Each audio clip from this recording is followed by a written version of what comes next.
अस्सलामुअलैकुम to all, this is सना अहमद। उम्मीद है आप सब लोग खैरियत से होंगे। अल्हम्दुलिल्लाह आप लोग की दुआओं से मैं भी खैरियत के साथ हूँ और एक और डेली ब्लॉग के साथ हाजिर खिदमत हूँ। नाज़रीन और हाज़रीन, आज का जो ब्लॉग है वो अल्लाह ताला के सबसे ज़्यादा पसंदीदा, अल्लाह ताला के दोस्त पैगम्बर हज़रत इब्राहीम अलैहिस्सलाम का वाक़या पेश करूँगी आपके सामने। बहुत बहुत दिलचस्प वाक़या है और बहुत ज़्यादा तारीख़ी वाक़या है और हमें हमें अपने बच्चों को ये जो सहाबा कराम के वाक़यात हैं, जो पैगम्बरों के नबियों के वाक़यात हैं, वो उन्हें ज़रूर सुनाने चाहिए, बताने चाहिए, ताकि वो उनसे कुछ सबक हासिल करें और फिर अपनी ज़िंदगी को उन्हीं उमूर पर इस्तवार करें। तो आइए, हज़रत इब्राहीम अलैहिस्सलाम का एक वाक़या है। अल्लाह ताला ने तमाम पैगम्बरों में हुज़ूर पाक सल्लल्लाहु अलैहि वसल्लम के अलावा हज़रत इब्राहीम अलैहिस्सलाम से सबसे ज़्यादा आजमाइशें ली, औलाद की भी, जान की भी, माल की भी, हर तरीके से। और अल्हम्दुलिल्लाह वो अपनी अल्लाह ताला की हर आजमाइश पर पूरे उतरे, ये भी हमें मालूम है। जैसे कि एक मरतबा हज़रत इब्राहीम अलैहिस्सलाम को हुक्म हुआ कि अपनी बीवी और बेटे को, जो छोटा सा नौज़ायदा बच्चा था उनका, हज़रत इस्माइल अलैहिस्सलाम, उनको एक सहरा में, रेगिस्तान में छोड़कर आ जाओ। और आप लोग को तो जैसे मालूम है कि रेगिस्तान या सहरा वो जगह होती है जहाँ ना पानी होता है, ना खाने पीने की कोई खुराक का इंतज़ाम होता है, कुछ भी नहीं होता। बहरहाल जब उन्होंने अपनी बीवी हाजरा को ये बात बताई तो उन्हें भी बड़ा ताज्जुब हुआ, लेकिन उन्होंने भी सर तस्लीम खम करा और उन्होंने बोला जो अल्लाह ताला का हुक्म वो सर आँखों पर। चुनाचे वो अपने बेटे और बीवी को लेकर एक रेगिस्तान की जानिब चले गए और वहाँ आपने हज़रत इब्राहीम अलैहिस्सलाम ने अपने बेटे और बीवी को थोड़ी सी खाने पीने की अशिया के साथ वहाँ छोड़ डाला और अल्लाह ताला से दुआ भी की कि अल्लाह ताला इनकी हिफाजत फरमाना। अच्छा, कुछ टाइम गुजरा था, कुछ वक्त गुजरा कि ज़ाहिर खाने पीने की चीज़ से ख़त्म हो गई। अब हज़रत इस्माइल अलैहिस्सलाम भूख और प्यास से बिलबिला रहे थे और हज़रत बीबी हाजरा जो थी वो परेशानी के आलम में एक पहाड़ी से दूसरी पहाड़ी की तरफ भागती दौड़ती और फिर वापस अपने बच्चे को आकर देखती। सफ़ा और मरवा उन पहाड़ियों का नाम था। इस तरीके से आप बार बार आती जाती और आपने 7 चक्कर मुकम्मल किए और फिर वहाँ हज़रत इस्माइल अलैहिस्सलाम को बेतहाशा प्यास की तलब महसूस हुई और जो बच्चा होता है बिलबिलाता है, रोता है, तड़पता है, अपने पाँव ज़मीन पर मारता है, अपने पाँव बेड पे मारता है आजकल के बच्चे, तो चूँकि वो तो ज़मीन पर थे उन्होंने एड़ियाँ रगड़नी शुरू कर दी। अल्लाह ताला के हुक्म से वहाँ पानी का एक चश्मा फूट आया। जब हज़रत बीबी हाजरा वापस आती हैं तो देखती हैं कि वहाँ पानी निकल रहा है, तो उन्हें बड़ा ताज्जुब हुआ। उन्होंने सैर होकर खुद भी पानी पिया और अपने बेटे को भी पानी पिलाया। अब देखती हैं, हैरान हो जाती हैं कि वो पानी तो रुक ही नहीं रहा।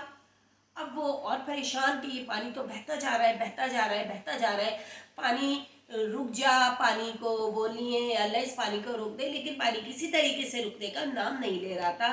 फिर अचानक उनके मुँह से अल्फाज अदा हुए, ज़मज़म यानी ठहर जा। ये कहना था कि वो उसी वक्त पानी ठहर गया, लेकिन पानी ख़त्म नहीं हुआ निकलना, वहाँ से पानी हल्का हल्का निकल भी रहा था।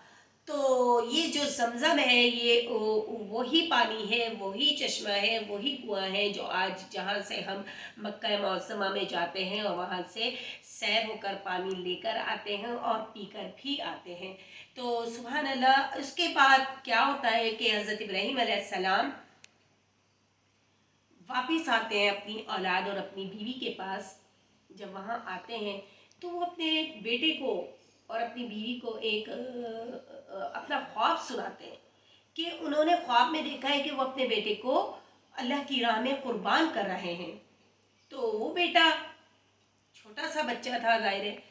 उन्होंने बोला, हज़रत इस्माइल अलैहिस्सलाम ने, चूँकि उन्हें भी नबूवत अता होनी थी अल्लाह पाक की तरफ से, उन्होंने बोला कि बाबा जानी, आपको जो अल्लाह ताला ने हुक्म दिया है आप उसे ज़रूर पूरा करें। हज़रत इब्राहीम अलैहिस्सलाम اپنے بیٹے کو لے کر ایک دور جگہ پر چلے گئے اور انہوں نے اپنے بیٹے کو اوندھا لٹا دیا، مطلب الٹا لٹا دیا، تاکہ اس کے چہرے پہ جب آپ ان پہ چھری پھیر رہے ہوں تو جذباتی طور پر، ظاہر ہے باپ کی محبت، جذباتی طور پر آپ محبت میں آ کر اللہ تعالیٰ کے حکم سے نافرمانی نہ کر لیں، چنانچہ آپ نے ان کو اوندھا لٹکا دیا تاکہ اس کی بھی کرب و تکلیف کی کیفیت کو نہ دیکھ سکیں، اور آپ نے اپنی آنکھوں پر پٹی بھی باندھ لی۔ اب جیسے ہی آپ علیہ السلام اپنے بیٹے کو ذبح کرنے لگتے ہیں تو اللہ تعالیٰ کی طرف سے فرشتوں کو حکم ہوتا ہے کہ جاؤ اور یہ جو مینڈا ہے، دمبا ہے، یہ وہاں جا کر لٹا دو اور اس کی قربانی حضرت ابراہیم علیہ السلام کریں۔ چنانچہ انہوں نے ایسا ہی کیا۔ جب انہوں نے ذبح کرا اور جب انہوں نے آنکھیں کھولی تو دیکھا کہ ان کا بیٹا محفوظ ہے، اور انہوں نے ایک دمبے کی اللہ کے حکم سے قربانی کر دی، جو آج تک ہم تمام مسلمان اس کو کرتے ہیں، اس پر عمل کرتے ہیں اور قربانی کرتے ہیں، اور ہر سال کوئی گائے کی، کوئی دمبے کی اور کوئی بکرے کی، کوئی اونٹ کی قربانی کرتا ہے الحمدللہ۔ تو یہ حضرت ابراہیم اور حضرت اسماعیل علیہ السلام کی سنت ہے۔ حضرت ابراہیم علیہ السلام کی میں نے دعا بھی بتائی تھی، وہ بھی ایک دفعہ اور میں اپنے بلاگ میں پڑھ کے بتا دیتی ہوں، جو کہ اس کو نماز کا بھی درجہ، نماز میں بھی اس دعا کو پڑھنے کا درجہ ملا ہے، فضیلت ملی ہے۔ رب اجعلنی مقیم الصلاۃ ومن ذریتی ربنا وتقبل دعاء ربنا اغفر لی ولوالدی وللمؤمنین یوم یقوم الحساب۔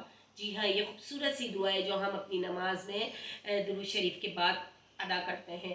تو ناظرین و حاضرین، یہی ایک خوبصورت سا واقعہ تھا جو میں نے آپ کے سامنے پیش کیا۔ امید ہے آپ لوگوں کو ضرور اچھا لگا ہوگا، اور آپ لوگ بھی اپنی بچوں کو یہ اسلامی واقعات ضرور بچوں کو بتائیں گے۔ کل ایک اور نئے بلاگ کے ساتھ حاضر ہوتی ہوں۔ ٹل دین اللہ حافظ، السلام علیکم ورحمۃ اللہ وبرکاتہ۔